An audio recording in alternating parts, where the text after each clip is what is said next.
Assalamualaikum warahmatullahi wabarakatuh. Nama saya Muhammad Randi, instruktur di Lembaga Kursus dan Pelatihan Javasloka Palu. Hari ini saya akan menjelaskan sekaligus memberikan tutorial cara menyeduh kopi espresso.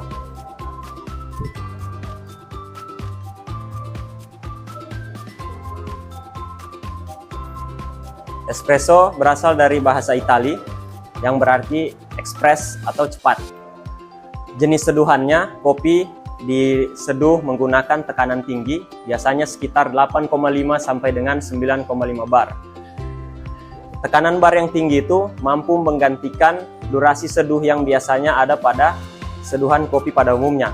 Biasanya kita menghabiskan waktu saat menyeduh kopi memakan 4 sampai 5 menit, namun di espresso hanya 20 sampai dengan 30 detik. Karena ada proses pemerasan kopi yang dikerjakan oleh mesin atau bantuan tangan manusia dengan tekanan sebesar 9 bar atau plus minus 5, 8,5 sampai dengan 9,5 bar. Kemudian rasio untuk seduhan espresso adalah 1:2.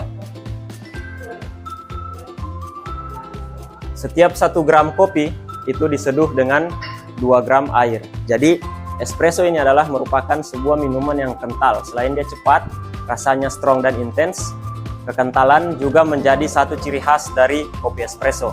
Karena rasionya hanya 1:2. Bila kita lihat kopi pada umumnya diseduh dan disajikan pada rasio 1:10 sampai dengan 1:15 dan disajikan pada gelas 8 ons sampai dengan 10 ons.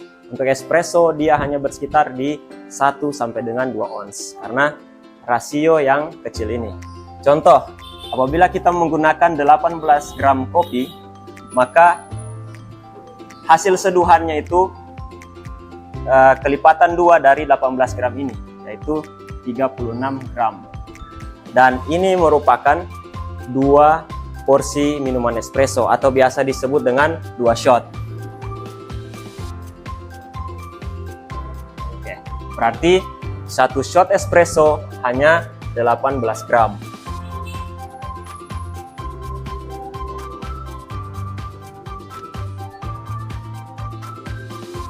Namun, kita juga bisa membuat espressonya lebih kental dari ini atau bisa juga lebih encer dari ini, sesuai dengan kebutuhan kita, selera, dan juga intensitas dari kopi yang kita gunakan. Untuk kali ini, kita akan menggunakan 18 gram kopi sebagai dose atau dosis kita pakai. Kemudian hasil seduhannya sebesar 36 gram. 1:2 atau disebut dengan yield. Dengan durasi seduh sekitar 25 sampai 30 detik.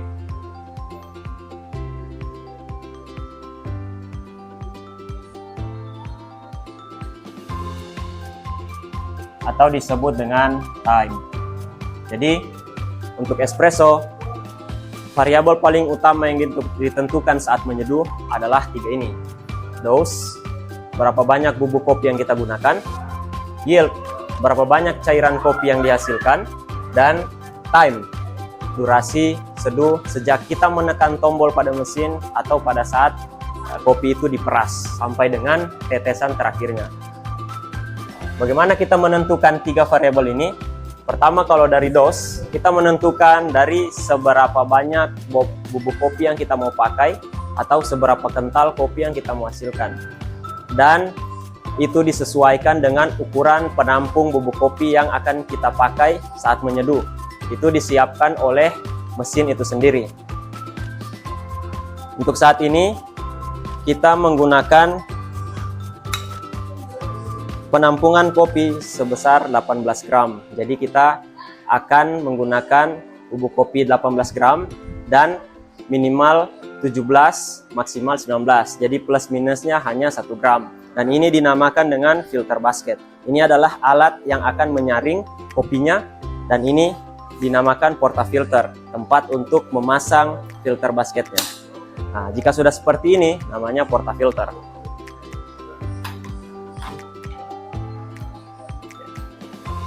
Langsung saja, selanjutnya saya akan memberikan tutorial bagaimana menyeduh kopi.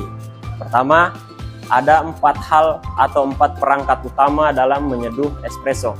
Pertama itu manusia, baristanya. Yang kedua bubuk kopinya. Yang ketiga mesin espresso.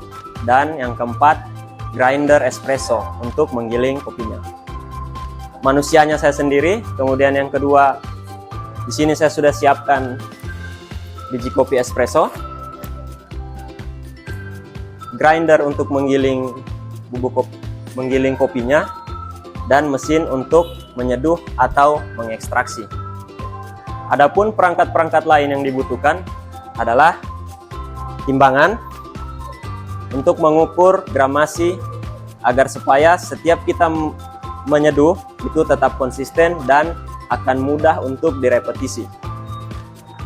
Kemudian ada temper, tujuannya untuk memadatkan bubuk kopi yang akan kita gunakan menyeduh espresso.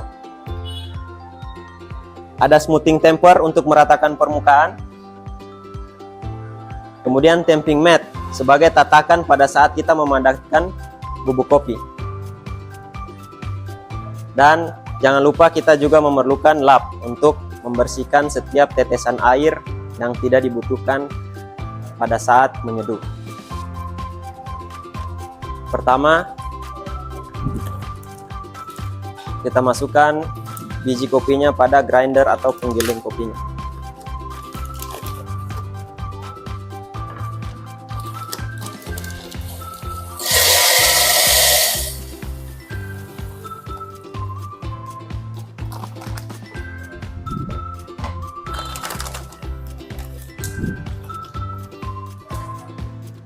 Kemudian kita nyalakan grindernya.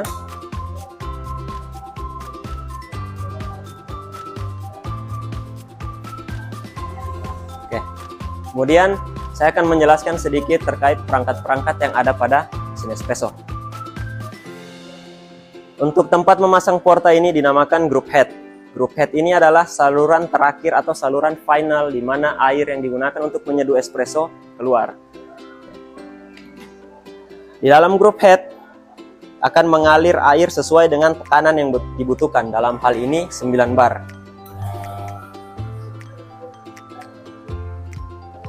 Oke. Kemudian tempat untuk menampung tetesan air ini namanya drip tray. Nah, air yang disalurkan pada drip tray ini akan dibuang melalui selang outlet, langsung mengalir ke pembuangan.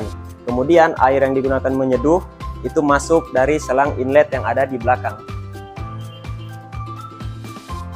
Oke. Jadi mesin ini merupakan mesin dengan pompa rotari yang tidak perlu kita melakukan pengisian air secara manual. Oke. Langsung saja, grinder, ini namanya grinder, dan ini tempat menampung kopi namanya hopper. Kemudian di dalam ada bur atau besi pisau penggiling, dan tombol untuk menggiling ada pada 3 tombol ini. Ini untuk single cup, double cup, kemudian ini yang manual. Tombolnya untuk menghidupkan yang di bawah ini. Oke. Sekarang saya akan tunjukkan step by step workflow bagaimana menyeduh sebuah espresso. Pertama, kita cabut portafilter. Setelah mencabut, kita harus melakukan flush atau membilas group head agar supaya kita bisa mengecek apakah aliran airnya sudah sempurna, merata. Kedua, untuk menyamakan suhu air yang ada di water tank, boiler, dengan suhu group head agar supaya jika suhu group head lebih dingin daripada air, maka suhu air akan berkurang atau diambil panasnya oleh group head. Maka kita perlu melakukan flush untuk menyamakan suhu air pada boiler dengan group head. Kemudian fungsi ketiga adalah membersihkan group head dari kotoran atau residu-residu bubuk kopi yang kita gunakan menyeduh espresso sebelumnya. Setelah flush, kita wajib mengelap drip tray. Oke. Kemudian portafilter juga kita lap sampai bersih. Jadi jangan mencampur lap portafilter dengan lap drip tray. Setelah kita lap, kita giling kopinya dengan target 18 gram. Oke.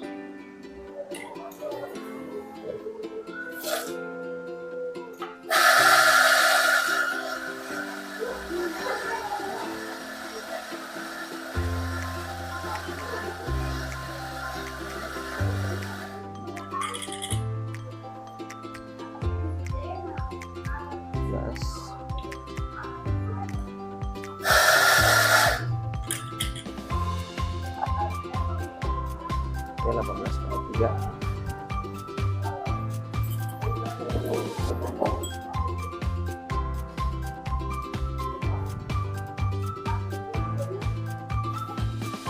Kita buang sedikit. Ya, harus 18 pas. Oke.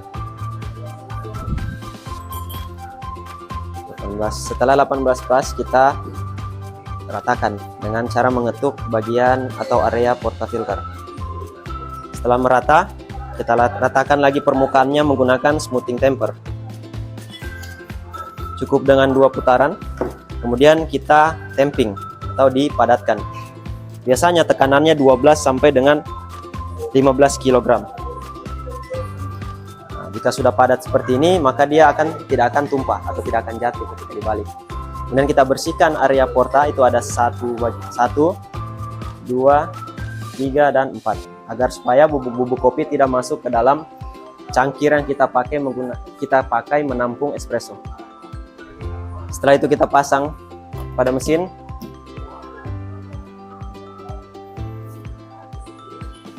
Timbangan, kemudian kita bagi 2, espressonya menjadi 2 shot.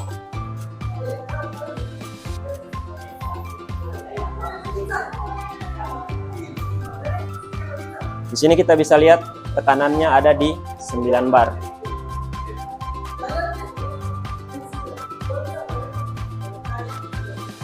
Target kita 36 gram, jadi pada saat di 36 kita matikan.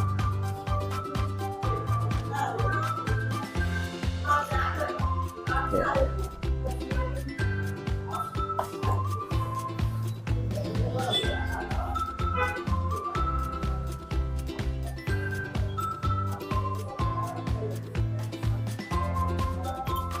Jadi seperti ini penampakan espresso. Jika kita lihat ada busa-busa halus atau microfoam di atas permukaan minuman ini, dinamakan dengan krema.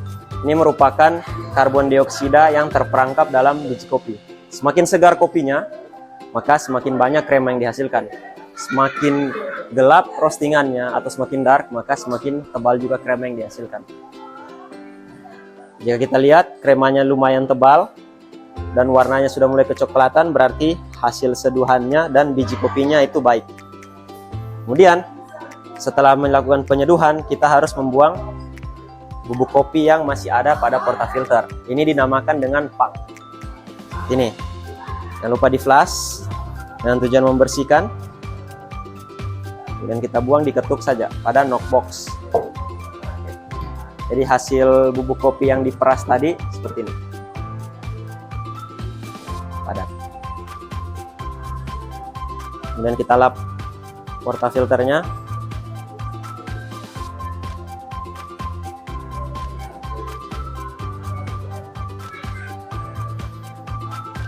Pasang kembali agar supaya tidak berceceran.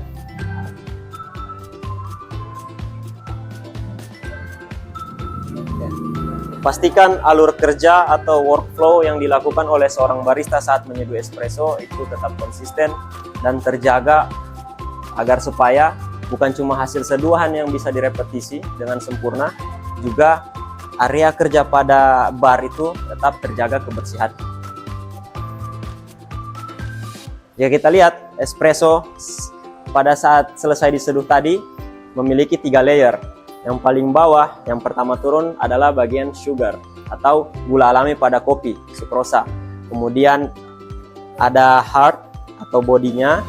Di situ juga ada acidity, asam klorogenat, ada kromosom, dan ada kafein. Dan paling terakhir ada krema yang merupakan karbon dioksida yang ada pada biji kopi. Jadi agar supaya espresso ini merata, sebaiknya diaduk sebelum diminum.